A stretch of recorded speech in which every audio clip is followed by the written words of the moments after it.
This is ThinkTech Hawaii. Community matters here. Aloha. I'm Marsha Joyner, and we're starting a brand new venture, the Cannabis Chronicles, 10,000-year odyssey. So tell me, muse of that plant of many resources, which wander far and wide, the ancient plant of food, fuel, and fiber, cultivated for millennia.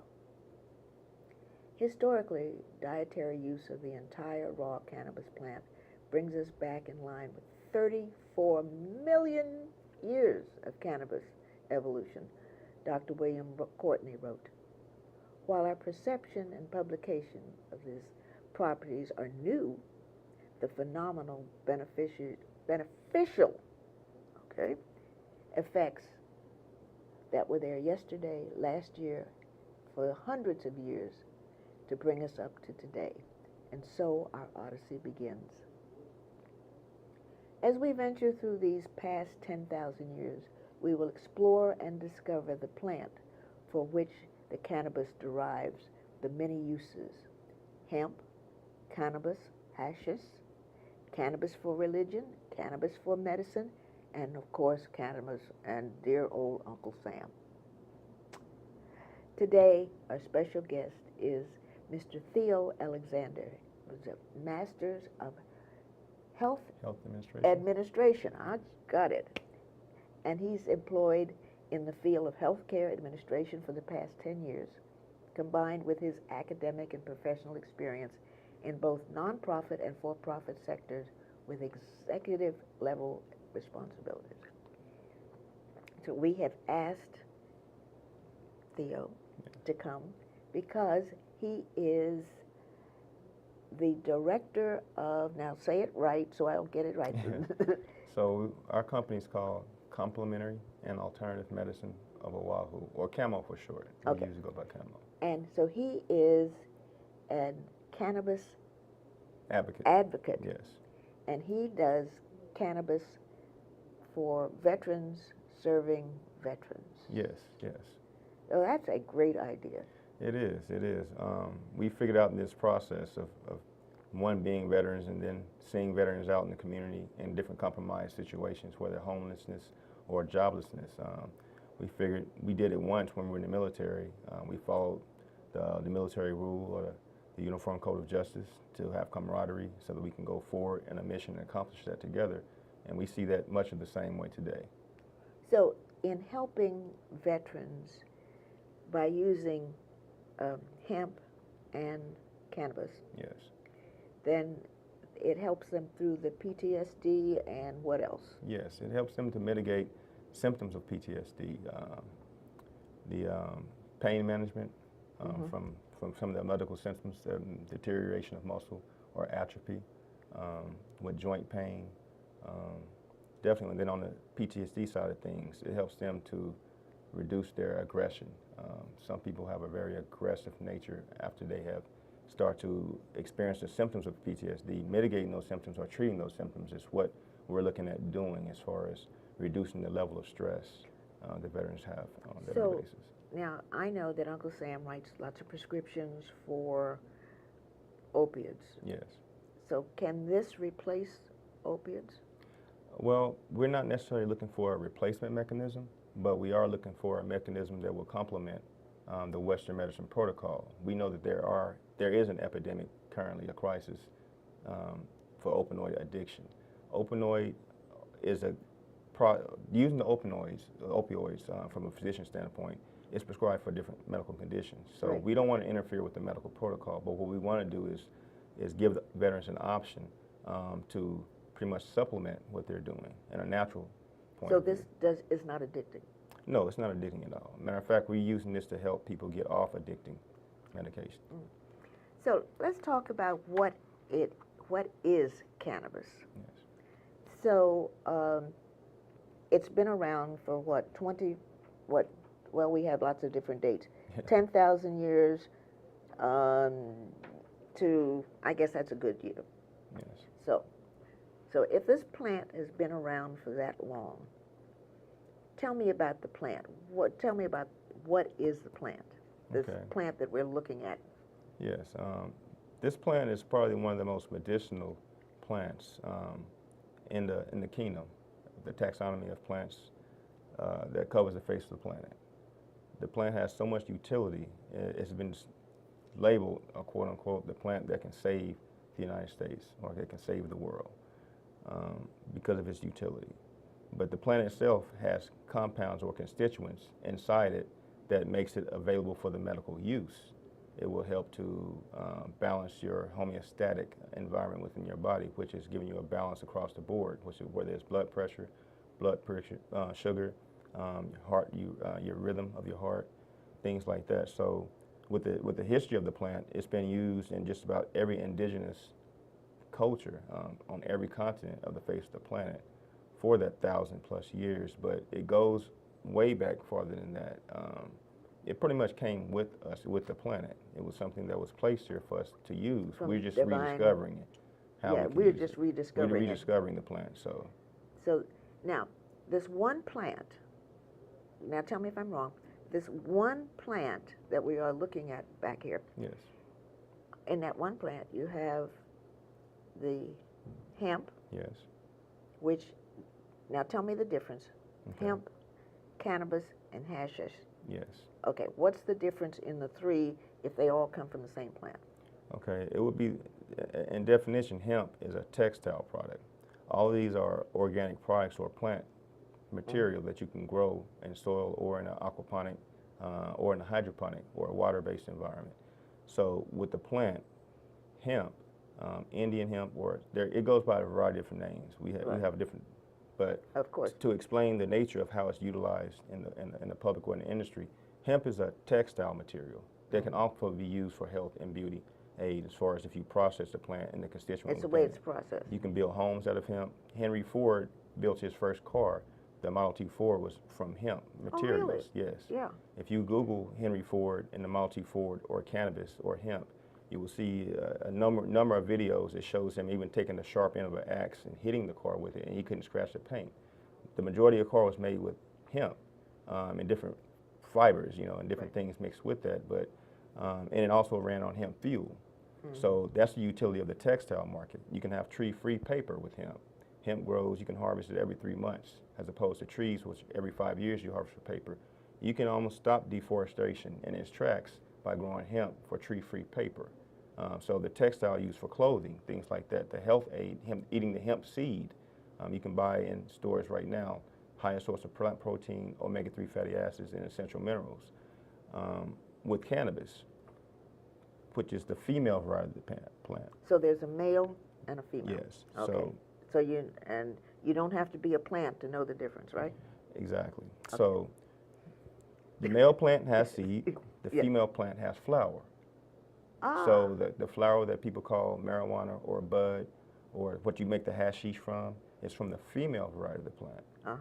It boasts more THC within the plant on and a natural. THC is? Tetrahydrocannabinol, which is one of the constituents. Okay, I in got the plant. Yes, and that's the plant. That's the part of the plant that they have made almost illegal to process or possess, unless you're living in a state that has the cannabis law, where you can actually go into a dispensary or manufacture the product. So with that said, THC is the thing that we cannot access. So that's the difference in the cannabis and the hemp, is the THC. The level of THC and the level of CBD in it. With hemp, you have a high level of CBD as opposed to THC. Hemp is, the majority of the plant is CBD. Let's say 80% of the plant is CBD, 20% is THC. With the female variety of the cannabis plant, you have THC is with the majority of it is 90%, and then you have CBD, which is the 20%, or the 10 to 20%. All right, and then there is the hash. Yes. Hashish. And the hashish is pretty much a concentrated amount of THC and CBD put together, and it's pressed, and so it's in a more medical form. It's a more usable form. Well, throughout history, we've read about the Middle East and hashish. Yes, yes. So, was that, well, I don't know, is that still in use, or is that just part of Arabian Nights, something we read about? Yes. I believe it's still in use in the places where it's illegal, Where it's legal to use that as a medical variety or a recreational variety. It's a very simple, not necessarily crude, but it's a raw product of the plant. There's little processing to make hashish, as opposed to what you get in the dispensary in an edible form. There's just a little bit more processing to that. in edible form. That would be the cannabis would be in edible form. Yes, yes. So hemp is also an edible form. Though. Okay. So how do you use it as an edible? I mean, do you Yes. cook with it? Do you what do you do with it? Most people will extract the medicinal quality of the plant and add it to a coconut oil, an olive oil, or a food product. It's almost as an ingredient. Oh, okay. Say, for instance, if you had butter, anything that has a good fat content to it, because the molecule of hemp also has some fatty components to it, it blends well. So as far as ingesting it in the body, it helps it to go into the deeper crevices of the body and things like that. It's a more medicinal form of using the medicine. So if I wanted to make butter, Yes. so I just mix it with Yes. the existing butter? Yes. You can even take the leaf or the flower of the plant. You can take the leaf of the hemp plant, which is a male variety. People juice that leaf, or you can take it and combine it with butter in a crock pot and cook it for anywhere from 6 hours to 18 hours, depending on how potent you want your butter to be able to use it in a home variety. We teach some of our patients the same thing, the utility of the plant, because we can grow the plant ourselves. So the utility of it is you can juice it, you can use it in a food product, or you can consume it in a smokable form. So there's many different opportunities to use the hemp plant, which is why it's been demonized or made illegal. If we're looking at the history of the plant itself, in the early 1930s, when we start to see the evidence of the Industrial Revolution coming to be, what was going on was the Philip Morris companies like the Dow and other people who were interested in the medical industry or providing aid to the medical industry were looking at this plant and other plants, mainly from the Amazon jungle in South America. And so when they brought these plants back, when they talked to the shamans in those areas, and they found out how the utility of these plants, they wanted to know how we can produce mass quantities of it to be able to be effective for the medical market. And what they decided to do was take the plant out of the natural environment and take it into the laboratory environment, look at the constituents of the plant, analyze that, and then analyze that for utility. When they found the utility of the plant or the constituent, they just synthesized it into a synthetic variation. With that synthetic variation is what we see on the market in the pharmacies now. Is that, wait a minute. That's not to get your head around, but yeah, no, okay. This is the process. So is that being sold in the pharmacies? So the natural plant, The natural plant is not. not being sold in the pharmacy, But only the synthetic version. The synthetic version. Yes. And so they give it a different name. They give it a different name, they patent the process, and then they sell it to us at a higher value. So, yes. So how do we know what the difference is in the real thing and something in the pharmacies? Because the only way, I'm sure that they want to make money on this. Of course, it's a profit market, but for someone who maybe is looking into holistic care, give an example for Hawaii specific. In Chinatown, where we're at, you have a number of different herbalists who still subscribe to the Chinese herbalist market as far as the ancient medicine, or what they call Eastern medicine, which is the healing with plants. Right. So you have that open, but FDA, who is pretty much who your physician is attached to, the drugs that they prescribe from the pharmacy or the pharmacopoeia is strictly prohibited for you to purchase outside of the medical model. But with Chinese herbalists, you can simply walk in with a referral or with curiosity and ask, well, I have a skin condition, I have a stomach condition, I get migraines, and they will at that point direct you to certain herbs or mixtures of herbs that will mitigate or alleviate some of those symptoms you're having. Well, we need to take a break, and we'll be right back. And my goodness, we've got 10,000 years to learn, so, Yes. so We got some catching up we to got do. some catching up to do. Okay, we'll be right back. This is ThinkTech Hawaii, raising public awareness. You're watching ThinkTech Hawaii, which streams live on thinktechhawaii.com, uploads to YouTube, and broadcasts on cable OC16 and Olelo 54. Great content for Hawaii from ThinkTech. Freedom. Is it a feeling? Is it a place? Is it an idea? At DiveHeart, we believe freedom is all of these and more, regardless of your ability. DiveHeart wants to help you escape the bonds of this world and defy gravity. Since 2001, DiveHeart has helped children, adults, and veterans of all abilities go where they have never gone before. DiveHeart has helped them transition to their new normal. Search diveheart.org and share our mission with others, and in the process help people of all abilities imagine the possibilities in their lives.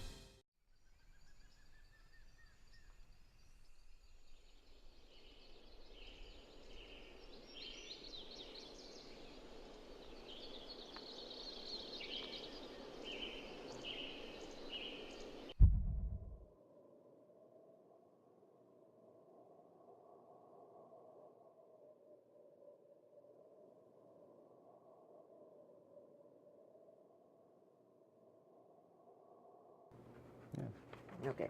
You know that one. Oh, yeah. Okay. Good. We'll do that. Okay. We're back. Aloha. And we're back. And we are talking to Theo Alexander, who is a cannabis advocate and a brilliant young man. And we've got 10,000 years to go, so Yes. yeah.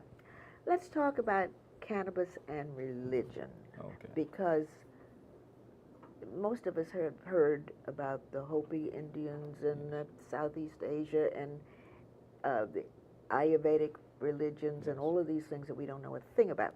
So tell us about cannabis and religion. Yes. I'm not an expert on religion. Of course. I do have Nobody's an expert yes, I on know, religion. right? Yep. I do have a strong faith in do my research of learning about this powerful plant. When you start to go back before the Industrial Revolution and how they demonized the plant with reefer madness films, with the UN making it pretty much illegal for people to possess cannabis by switching the name to marijuana, which is a Mexican slang term. There is no scientific term called marijuana, but because they could attach that, they demonized the plant and made it illegal. If you go back before the 1930s, 65% of the pharmacopoeia had a base cannabis constituent as a part of the medicine that was being given for the illness. Mm-hmm. If you go back even before that, into the ancient tombs of Egypt, into some of the ancient pharmacopoeia in China, in the Middle East, and also with India, you will find the cannabis plant was there for shamans to use. It was taken as a religious sacrament. It was given as a rites of passage. Anywhere within the indigenous cultures, you found this plant along with other plants, but this was one of the most powerful plants. So it landed it in the realm of a sacrament. Mm-hmm. So it was a very powerful, if you look at the Christian, the history of Christianity, even Jesus carried a form of cannabis, which was called cannabisum.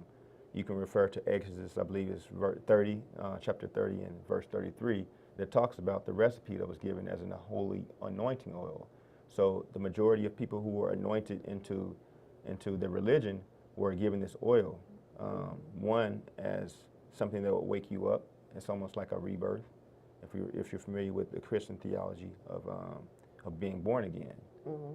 So what we're looking at is a plant that had such a high value that even priests and rabbis carried it with them to be able to heal.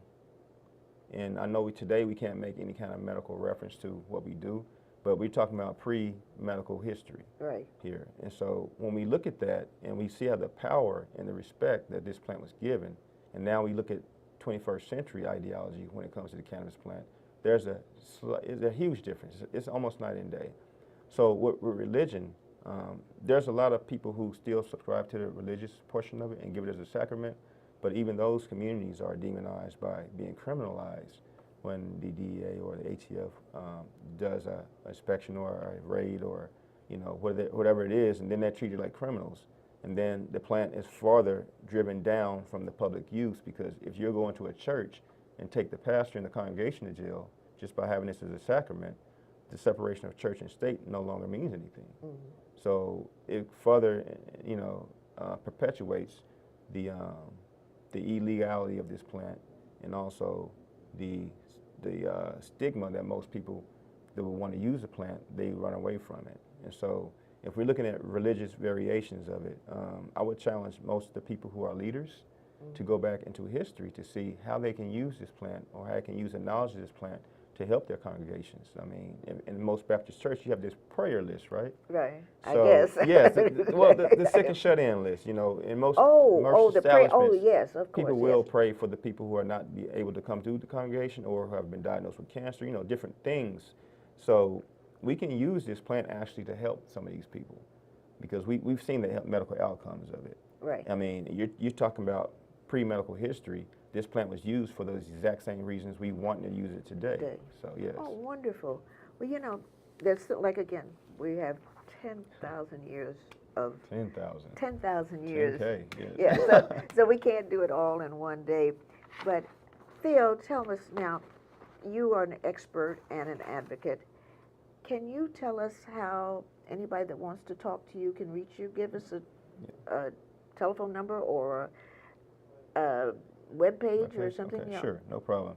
And because the plant has such a stigma, and people are finding different information, different varieties of information online, just call me on my cell phone. My number is 808-728-3338. And you can reach us at 808camo@gmail.com if you want to send us What an is email. camo? C-A, what is it? It's 808camo@gmail.com. Very good. Yes. Well, you know, it has been wonderful to begin this long 10,000-year odyssey. And what a place to begin. Yes. So, thank you. Thank you. Thank you. And we will see you again, Yes. I hope. Yeah, we're here. We're here. We're Okay. part of this. We're part of the right. evolution. Thank you so much. It's been a real pleasure being with you. Aloha. Aloha.